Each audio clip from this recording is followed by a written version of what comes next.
আসসালামু আলাইকুম এভরিওয়ান, স্বাগতম আমার রান্নাঘরে। আশা করি আপনারা সবাই ভালো আছেন। কে ভিডিওটা কোথা থেকে দেখছেন অবশ্যই কমেন্টে জানাবেন। আজকে একদম ঝটপট বানিয়ে নিতে পারেন এই নিরামিষ কেক, ঘরোয়া উপকরণ। চলুন তাহলে শুরু করা যাক। প্রথমে 1 কাপের মতো হচ্ছে চিনি নিয়েছি, তারপর হচ্ছে 1 কাপ দুধ, তারপর হচ্ছে কিছুটা আমি সয়াবিন তেল। ভালো করে এটাকে আমি ব্লেন্ড করে নেব।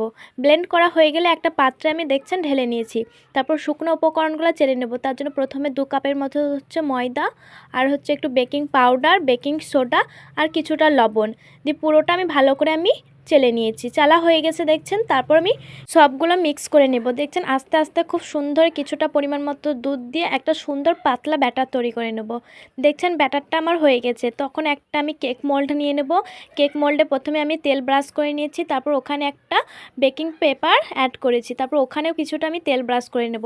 তারপর যে কেকের মিশ্রণটা করে রেখেছিলাম ওটা আমি ঢেলে দিয়েছি। দেখছেন ঢালা হয়ে গেছে, তখনই কিছুটা আমি ঝাঁকড়ে দেবো। তারপরে এদিকে আমি স্ট্যান্ডে বালি দিয়ে কিছুক্ষণ আমি কুক করে নেব।